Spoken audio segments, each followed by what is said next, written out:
The story you are about to hear is true. Only the names have been changed to protect the innocent. NBC brings you Dragnet.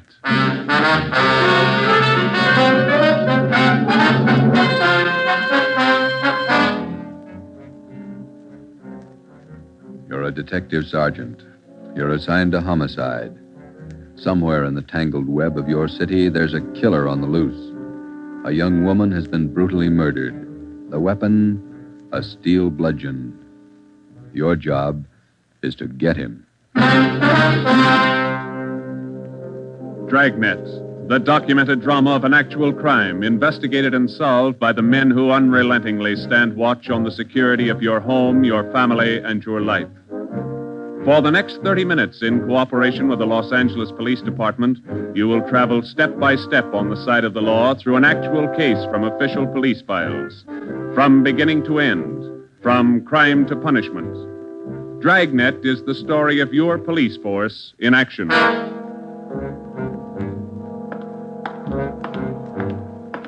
It was Thursday, March 19th. It was foggy in Los Angeles. We were working the night watch out of homicide detail. My partner's Ben Romero. The boss is Ed Backstrand, chief of detectives. My name's Friday. It was 9:14 p.m. when I got to the old Central Jail building, third floor. The crime lab. Hi, Joe. Hi, coming, Lee. Just ran a spectrograph. What'd you find? The paint flake from the victim's head matches that paint on the hunk of pipe. Any prints? No, the pipe was clean, no latent prints. Well, that figured. Anything else? Got those blood test reports. A couple of slides for you to look at under the comparison mic. Mm-hmm. Thanks, Lee. Oh, hi, Joe. Didn't hear you come in. What's it look like, Ben? Well, here's the blood test reports. This one is blood found on the piece of pipe. Type A. This one's blood from the victim. Type A. They match. That's right, boys. Doesn't mean too much, though. Did you look at these slides under the microscope? No, not yet. Well, this is your clincher. Wait till I get the light. Okay, take a look. Mm-hmm. Got a make? Yeah, go ahead. Well, this slide here on the right, Mm-hmm. that's a slice of hair from the victim's head. On the other slide is hair found on the steel pipe. Yeah? She had wavy hair. Both specimens are flat. Same hair, Joe. You got anything on that piece of pipe, Lee? Nothing. Just ordinary steel pipe. 14 inches long. What else you got? The plaster impressions of those footprints we found by the body. Here they are. Crepe soles? Tennis shoes, new ones, size 9. Good impression. Ground was soft. Man about 150 pounds, according to the length of stride, roughly about 5 feet 10 inches tall. Yeah, new shoes, all right. You can still read the manufacturer's label. That's right. Made by the Sport King Company. Well, that's something to follow up. Yeah, sure. You could start with the tennis courts. Only about 1,000 or so in L.A. Maybe you'd rather track down the brand. These particular tennis shoes are the biggest sellers in the country. Yeah. Where'd you like to start, Minneapolis or Pullman, Washington? What about that glove? Yeah, you might look for a missing glove. Yeah. They go well with the shoes, just about as common. White cotton work gloves with a blue top. Here's the right glove. You find the left one. Blood on the glove? Type A. Well, that's good evidence, Jones, but where's the lead? Now, look, I don't ask you to pay my parking tickets. You want to see blow-ups? Okay. Right over here. Oh, yeah. This is the vacant lot where they found the body. Yeah, that's right. Here's a close-up of her showing the location of the murder weapon, the glove, and the footprints relative to the position of the body. Looks as bad as yesterday. Sure did work her over, didn't he? The rest of these are morgue shots. Interested?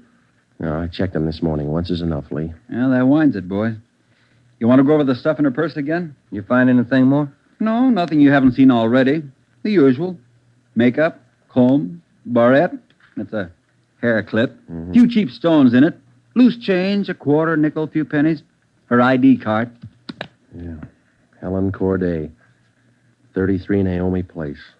Age 21. 21. That's not very old, is it, Lee? Not to die. No.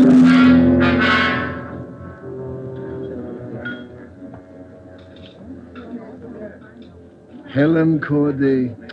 Who could kill Helen Corday? Why? Why do you say that, Mr. Meyer? Well, people kill for money. They kill for love. Helen Corday had none of these. No boyfriend? Not in here. No, she was a good worker. 5 different addresses the union sends me 1 month. 5! Did the union send Helen to you? Oh, sure. All the girls come from the union, but none like Helen. Oh, she was sweet, honest, and courteous. Mr. Meyer, did you know anything about her personal life? Only that she was a good worker. Everything else she took home with her from this place. Did she ever mention any men to you? Anyone at all? No gentleman, not one. No. How much money did she make here? I paid her $26.50 a week, every Tuesday. Not much salary for so much work, but the tips are very good here. Nice customers. Mm-hmm. Yeah, nice This her home address, 33 Naomi Place? 33 Naomi, yeah, that's right, yeah. Thank you very much, Mr. Meyer, for your time. I wonder what kind of a person does things like that. Who could kill Helen Corday? Everybody liked Helen. Helen Corday? I never liked her. Come on in the office, boys, where we can talk. Never liked her because I never knew her. You the head of the union? Not just a steward. I know most of the girls. This Corday girl, what'd she look like? Small brunette, about 5'3". Here's a picture. Yeah. Pretty girl, wasn't she? Oh, sure. Placed her out at Otto's place.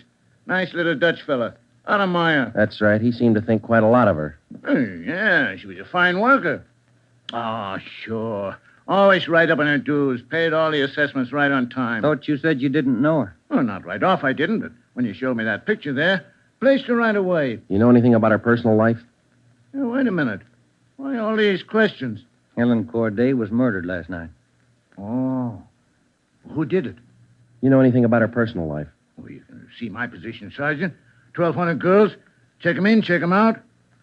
Just names to me till I see a picture of 'em. You wouldn't know if she had any boyfriends here in the union? Waiters, busboy? That I wouldn't know. Like I tell you, Sergeant, I never knew Helen Corday. Sure, I knew Helen Corday. Gus plays a nice piano, huh, Sergeant? Yeah. I read about it in the paper this morning. How long you been selling pianos here at this place? About as long as I knew Helen. 3 years. How'd you find me? Helen's landlady, we talked to her yesterday. She told us she worked here at this piano store. Oh. It's funny, isn't it? What's funny? See Gus over there? That fellow demonstrating the piano? A few weeks ago, I made a deal with him to give Helen piano lessons. I figured it would help her with her singing lessons. Wanted to be a singer, you know. Did Helen know that fellow, Gus? No, she never met him. Who gave her the singing lessons, Miss Olson? She took from Ostrander. Paul Ostrander out on Melrose. A lot of movie people used to take from him. What do you know about her personal life? How do you mean? Does she have any boyfriends? Well, yes. You don't seem sure, Miss Olson. Well, it's just that I don't know. I never asked Helen. But she did have a few dates with Paul Ostrander. I don't think she was serious. How about Ostrander? Gee, I don't know, Sergeant. I don't want to involve anybody. You want to help us find the killer, don't you? Yes, but if you're thinking Paul Ostrander did it, no, I'm sure he didn't kill her.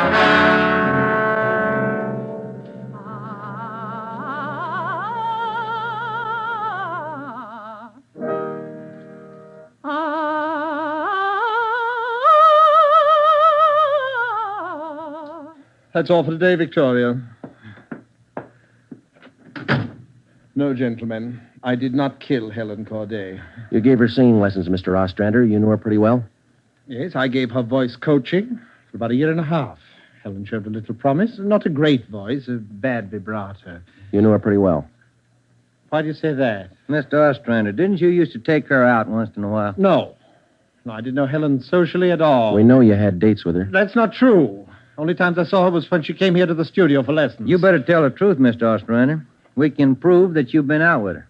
Afraid of the publicity? Is that it? Certainly that's it. I have a successful business here. I've spent years building it. Anything like this would ruin me. Then you have been out with her. Only a few times. Nothing serious. I had nothing to do with her murder. Now, that's the truth. Don't you know that withholding information about a thing like this can go kind of hard for you? Yes, I know that. What else could I do? Mr. Ostrander, somewhere in this city right now, there's a guy who beat a young girl to death.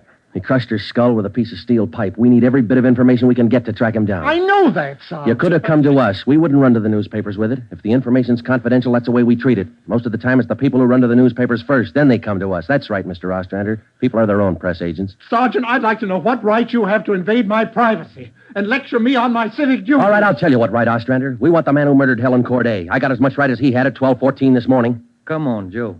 Yeah. Thanks, Mr. Ostrander. Sorry if I invaded your privacy.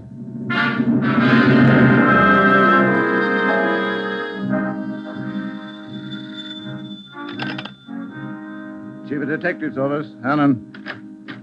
No, I'm sorry, ma'am. You got the wrong extension. Try 2511. You're welcome. Hi, Friday, Romero. Chief's been looking for you. Thank you, Mike. Come on, Joe. Yeah.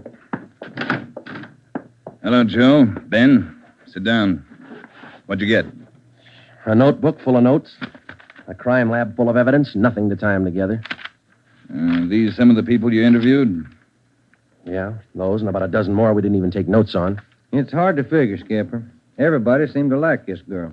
Helen Corday. No known relatives. Single, unattached girl, living all alone in the city. Few friends and no enemies. None we can find anyway. Are you satisfied that all the people you interviewed are in the clear? Well, if we're going to stick to the simple robbery motive they are, the kind of money Helen Corday made wouldn't interest those people. How are you doing on the outside leads? Nothing. If we could just find one hole someplace, anything. All right, now look. You've got a lab full of evidence across the street.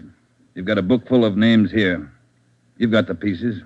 Now fit them together. They just don't add. Well, go over them and keep going over them until they do add. Anything from the informants? No, nothing so far. No tips on anybody that's been dough-heavy lately. Nobody shooting off their mouth. The guy we want won't advertise. Figures himself a pretty smooth operator. But he probably made a mistake somewhere along the line. We'll find it. Got a hot shot, Ed. Yeah? 3220 Casino. Woman, probable attack. All right, Friday. You and Ben run it down. We ran down the hot shot call for 3220 Casino. Turned out to be a typical dead-end lead. Her name was Mrs. Lillian Horn. For the past 5 years, Mr. Horn had been paid regularly on Wednesdays. He spent all day Thursday drinking up his paycheck and beating his wife. The call had no connection with the Corday murder. We made the usual call into communications. Unit 80K to Control 1, 80K to Control 1. Control 1 to 80K, go ahead. On that probable attack, 3220 Casino, code 4. 80K, roger. 80K to Control 1, KMA 367. That was the beginning. For the next 3 days, we followed up every lead and every call, but they were all blind. All units were alerted, and they had as much information on the killer of Helen Corday as we did. Ben and I cruised throughout the entire Central Division. We covered every probable call that might have some connection with the murder. Attention, Unit 41R. 1654 Swanson Terrace, a woman, victim of probable attack, code 3. Unit 41R. It didn't make any difference what the call was. If there was a possibility it might tie in with the Corday murder, we ran it down. We made it a 24-hour job. So far, if the killer made a mistake, we hadn't been able to find it. The Corday funeral was on Monday. They were all there. The girl's landlady, the voice teacher Ostrander, the girlfriend Marie Olson, the man from the union, and her boss Otto Meyer. But nobody else we hadn't checked.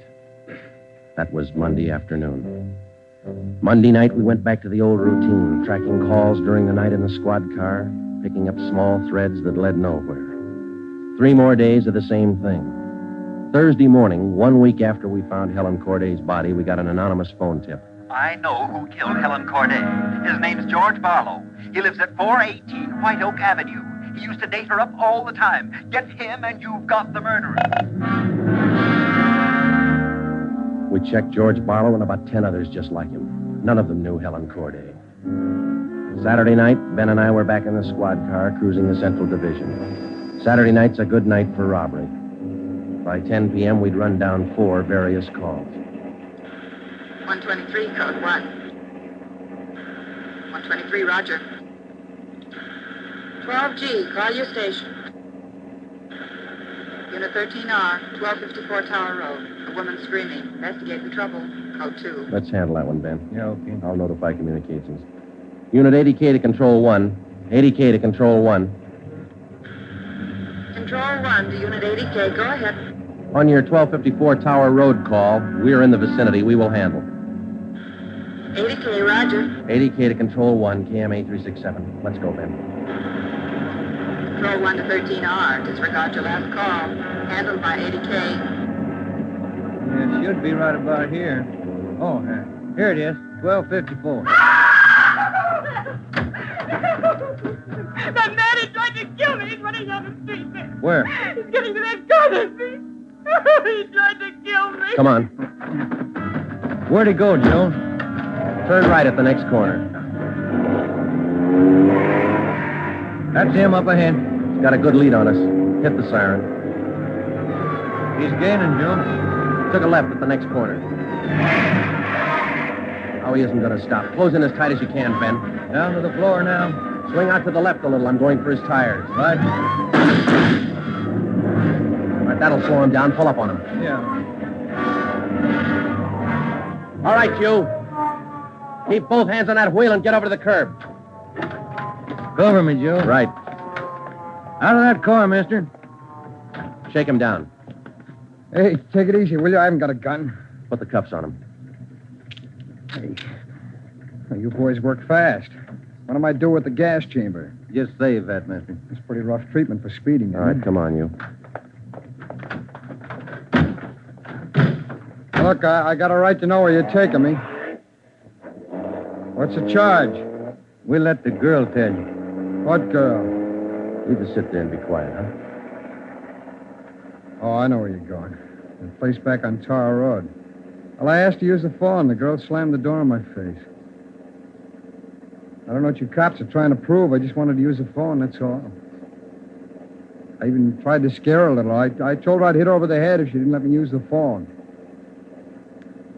It's a laugh, huh? All right, you get out. Yeah, I suppose so. Get out. Hey. I got nothing to hide. That little girl's gonna lie. You know that, don't you? Who's there? Police officer. It's the man. That's him. He tried to kill me. His full name's Frank Philip Larson, Ed. No previous record. This the girl's report? Yeah, that's it, Skipper. Judy Scott. How old is she? He's 19. He's a babysitter. Real tough boy, isn't he? Forced his way into the house, beat her about the neck and arms. A tire iron. We found it in his car. Jones is running it through the crime lab. Asked her if she had any money. She told him no. Struck her again. Where's this Larson live? Hotel out near Santa Monica. He's a clothing salesman, Ed. Works for a big men's store, Burns and Company. According to the house book sales record, he bought a pair of tennis shoes 2 weeks ago.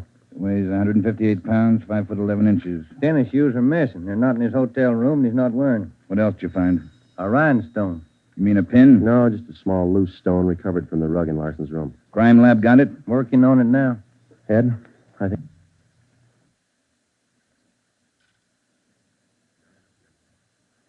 We got the man who killed Helen Corday. A few scraps of circumstantial evidence and a hunch. That's not much to go on. Larson had gone after the little Scott girl with a tire iron. Wasn't much of a tie-in, but we had to be sure. All that day, we checked Frank Larson's alibi for the night of Helen Corday's murder. We interviewed the personnel manager at Burns and Company where he worked. We talked to all the clerks who knew him. The manager of the hotel where he lived. We found out everything we could about Frank Larson. And that night at 10 o'clock, we had the prisoner brought to the interrogation room. How are you, Larson? Fine. Just fine. I like jail. Sit down. Lousy weather, been foggy all over town. I wouldn't know. I've been inside all day. How old are you, Larson? 31, same as the last time you asked me. Where'd you go to school? I didn't. I was born smart. You sell clothes, don't you, Larson? We know you work for Burns and Company. Remember, you told us. What is all this? What are you guys trying to build?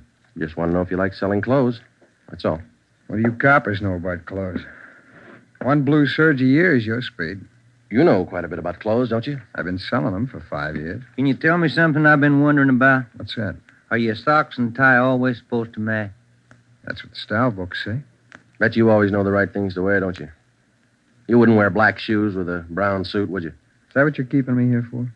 Style, isn't it? Oh, would you? Would you wear black shoes with a brown suit? Most people wouldn't.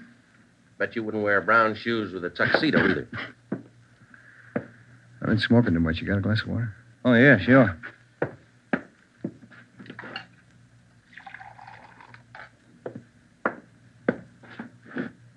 There you are, Larson.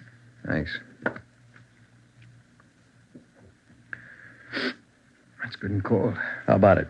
Would you ever wear brown shoes with a tux? Nobody would. That's a navy blue flannel you got on there, isn't it? Yeah. It's a good-looking suit. Stop around sometime. Get you a good deal. Suit like that flannel there you're wearing. You'd never wear tennis shoes with an outfit like that, would you? What do you think? I think you did. I think you wore them the night you killed Helen Corday. Who? Maybe you didn't have the blue suit on, but you were wearing tennis shoes, Sport King, size 9. Sell for $5.95. You picked them up at a discount. Cost you $3.25. Where'd you get that? Out of the house book, Burns and Company. You wouldn't have those shoes around now, would you? We couldn't find them in your hotel room. Your boss, Mr. Craig, used to think a lot of you, Larson. Before you started drinking on the job, your commissions used to run pretty high up the last couple of months.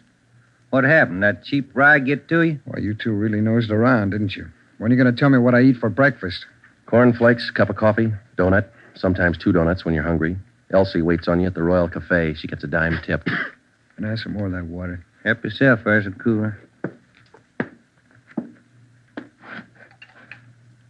Sure good and cold. How about it, Larson? Where are the tennis shoes? They wore out. In 3 weeks? Can't be very good tennis shoes. No, they didn't wear out. What'd you do with them? You know all the answers. You figure it out. We know you bought the tennis shoes. We don't know where they are now. We know you had them, size 9. 3 feet from the body of Helen Corday, we found 2 size 9 footprints made by a pair of Sport King tennis shoes. We figured the man weighed about 150 pounds. You weigh 158. Figured he's about 5'10". You're 5'11". You come awful close to being the same build as the man who killed Helen Corday, don't you, Larson? And you wear the same size tennis shoes, same brand name. A lot of people wear 9s. It's the average size. They sell a lot of Sport Kings, too. Everybody wears them. If we could find your pair, might make a difference. Doesn't mean your tennis shoes made the prints with the body. Doesn't prove it didn't, neither. What'd you do with them, Larson? I threw them away. That's too bad. Might make a difference. No, what difference could it make? I threw them away, that's all. Now, how about the mate to this glove? I never saw it before. Found this right-hand glove by the body of Helen Corday. Just an ordinary cotton work glove. Everybody wears them. If we could find the missing left glove, why, might make a difference. Size medium. That's average, too, isn't it, Larson? I never saw work gloves. I wouldn't know. No, but you bought work gloves, haven't you? Not a pair of those. Mean like this, don't you? We only got one. What kind of work gloves did you buy? I didn't buy any. You just said you did. I never said I bought any work gloves. You bought tennis shoes, though, didn't you? I told you I bought the tennis shoes. Didn't I tell you I bought them? No, you didn't tell us. We told you. Found out from Burns and Company where you worked. All right, you told me. I bought them. You know that. Same kind of tennis shoes that made footprints by Helen Corday's body. It wasn't me. Then why won't you tell us what you did with them? I've already told you I threw them away. They were only 3 weeks old. Must have worn out awful fast. I didn't say they wore out. They got too dirty. No, you told us they wore out. Remember, Larson? I don't remember what I told you, but I don't have them now. We know you don't have them now. Where are they? He told us. They got too dirty. Right, Larson? Yes. Yes, that's what I said. Anyhow, you haven't got them now. No, I haven't got them now. All right, now, just for the record, Larson, which was it? Did they get too dirty or did they wear out? Whatever I said before. You said both before, Larson. All right, I said both. You haven't got anything on me. We got that little Scott girl statement from last night. She says you tried to kill her. She's lying. I told you she'd lie, didn't I? I only wanted to use the phone. She says you hit her with a tire iron. Did you hit her with that iron? No, I only tried to scare her. I didn't hit her with anything. Then how'd you get those marks around her neck and arm? Police doctor says they were made by that tire iron. I don't care what your doctor says. I didn't hurt her. Now, what do you mean, Larson? You didn't hurt her or you didn't hit her with that tire iron? Neither one. I just wanted to use her phone. How'd you know she had a phone? I didn't know if she had a phone. I just went up to find out. To find out what? To find out if I could use her phone. Thought you said you didn't know if she had a phone. I don't know anything the way you twist everything around. Sorry, Larson. We only want the truth. How about a cigarette? Yeah, I could use one. Here's the light. Larson, where were you Wednesday night, March 18th? How many times you going to ask me that same question? Just want to make sure we got it right. I told you this morning. I went to a show. I got out about 11, had a beer, and I went home. What time did you get home? About 11:30. Did you stay home? I went to bed. What'd you see at the show? I never remember the names. You ought to try to remember this, and it's pretty important. Oh, it was a deluxe theater. It was Spencer Tracy and something. What was on when you walked in? The news. I never go in the middle of a picture. Neither do I. Spoils them for me. Yeah, that's right. The girl in the box office doesn't remember seeing you go in. What'd she know? It was Keno night. There was a big crowd. Did you win anything? I never do. Anybody hit the jackpot? I don't remember. They give away a lot of money at those neighborhood theaters. I always remember who hits the jackpot. Well, all right, you do. I don't. Do you remember if anybody won the I jackpot? told you, no. Did they have a jackpot at that show? I guess they do. I don't know. You know it was Keno night. You should know if I had a jackpot. Maybe they had a jackpot. I don't know. I went out for a smoke. You said the cartoon was on when you walked in. Why do you always twist what I say? I told you the news was on when I went in. You remember anything about the newsreel? It was 10 days ago. How do I know what was in it? I only know it was a newsreel, that's all. You're lying, Larson. We checked your alibi. The manager of the theater had to cut the newsreel Wednesday night because the show was running long with Keno night. You didn't go to the show Wednesday night, did you? All right, maybe I didn't. I don't remember. What's the difference? The difference is you could have been in that vacant lot the same night, the night Helen Corday was murdered. I didn't kill her. You can't prove I did. Interrogation room Friday. Hiya, Jones. It did, huh? You're positive. Yeah, okay. Thanks, Lee. Sure you don't want to tell us what you did with those tennis shoes? I'm not going to go back over all that. I've told you guys all I'm going to tell you. You know how the Corday girl was murdered? How would I know? I don't know anything about it. She was on her way home from work, as usual. About midnight. Of course, you were home in bed about that time. But you didn't go to the show that night, Larson. On her way home, Helen Corday always took a shortcut across a vacant lot. She was about halfway through the lot when the murderer tried to grab her purse. She screamed and he struck her. Hit her several times with a piece of steel pipe 14 inches long. He beat her to death with that piece of steel pipe. Then he dropped the pipe in the right-hand cotton work glove. He left 2 footprints, size 9, Sport King tennis shoes. I know all that. Well, here's something you don't know. When the killer scooped the paper money out of that girl's purse, he accidentally took along a loose rhinestone. A stone that fell out of a cheap barrette in the bottom of her bag. He carried that stone home with him. When he reached in his pocket to pull out the money he stole from her, the rhinestone fell on the floor. So? We found that rhinestone on the rug in your hotel room. Well, I haven't lived in that hotel room all my life. Maybe the tenant before me dropped it there. No, not this one. We checked the cement that held it in that barrette. It matches the glue on the stone. No, Larson, that rhinestone came from the hair clip that Helen Corday wore before she was murdered. And that's enough to take you to the district attorney with. What am I supposed to say? We want you to tell us the truth. Why did you kill Helen Corday? Yeah. You want the sandwiches and coffee now, Sergeant? Bring them in, Mike. Looks like we're going to be here a long time. Yeah, I brought you ham, cheese, and liverwurst. And some fruit. Coffee's black. Cream and sugar on the side. Thank you, Mike. It looks good. What kinds you want, Larson? Ham, cheese, or liverwurst? Oh, you're not hungry? Okay. Sandwich, Joe? No, thanks. I think I'll have an apple, huh? Yeah. Okay. I fixed you a plate there, Larson. Coffee's right here. It's a fine apple. Nice and fresh. This a Washington apple? Yeah, I don't know. That coffee hot enough? No, it's fine. Where'd Mike pick these up? Yeah, across the street. Eddie's? Yeah, Oh, it tastes good. Well, drink your coffee anyway, Larson. It's getting cold. All right! I didn't want to kill her. She screamed and I hit her. All I wanted was her purse. That's all I wanted. She wouldn't give to me. She had to fight back, so I hit her. I didn't want to kill her. All she had to do was give me the purse and I wouldn't have hurt her. I was drinking and I didn't know what I was doing. I was drunk. I didn't mean to kill her. I didn't mean to kill her. Mike. Yeah, Joe? Stay with him. We'll call the stenographer.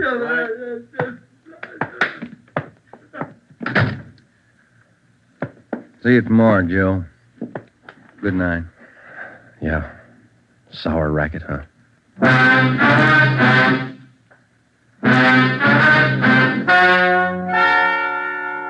The story you have just heard is true. Only the names were changed to protect the innocent. Frank Philip Larson was tried and convicted of murder in the first degree. He was executed in the lethal gas chamber at the state penitentiary.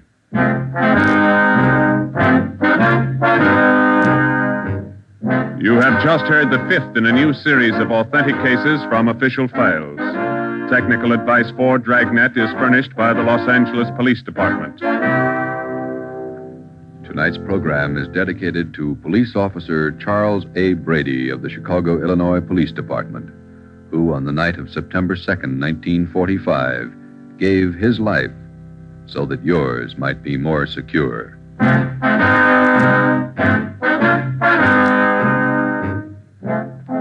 Dragnet came to you from Los Angeles. This is NBC, the national broadcasting company.